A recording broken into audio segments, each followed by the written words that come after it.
2028-এর যে পেমেন্টের নতুন সিস্টেম আরবিআই ইন্ট্রোডিউস করতে চলেছে, সেখানে আপনারা ব্যাঙ্ক অ্যাকাউন্ট পোর্টেবল করতে পারবেন, পোর্ট করতে পারবেন, যেমনটা মোবাইলের ক্ষেত্রে হয়ে থাকে। নাম্বার ওই থাকে, শুধু সার্ভিস প্রোভাইডার কোম্পানি আপনি চেঞ্জ করে নেন। ঠিক সেরকমটা ব্যাঙ্ক অ্যাকাউন্টের ক্ষেত্রে হতে যাচ্ছে যে আপনার ব্যাঙ্ক অ্যাকাউন্ট ওই থাকবে, যে ব্যালেন্স আছে সেটাও হয়তো থাকবে বা থাকবে না সেটা পরের কথা, যেমন মোবাইলে থাকে না। আপনি ব্যাঙ্ক চেঞ্জ করতে পারবেন, যেমন মোবাইলের ক্ষেত্রে সার্ভিস প্রোভাইডার কোম্পানি চেঞ্জ করতে পারেন।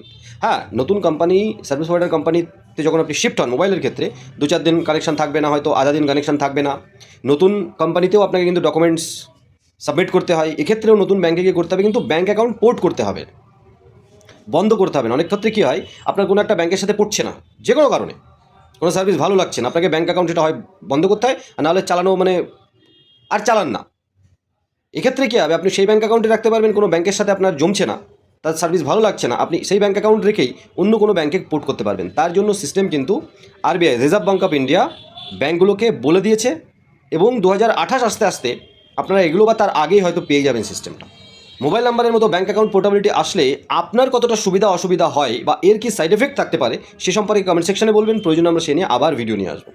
ছোট্ট এই ভিডিওটা স্কিপ না করে দেখার জন্য অনেক ধন্যবাদ। নতুন একটা ভিডিও নিয়ে খুব তাড়াতাড়ি আসবো, ততক্ষণ সবাই ভালো থাকুন, সুস্থ থাকুন, আর আইএনডি টেক জোন ইউটিউব চ্যানেলের সাথে থাকুন, কারণ আমরা সবসময় আপনাদের সাথে আছি, পাশে আছি।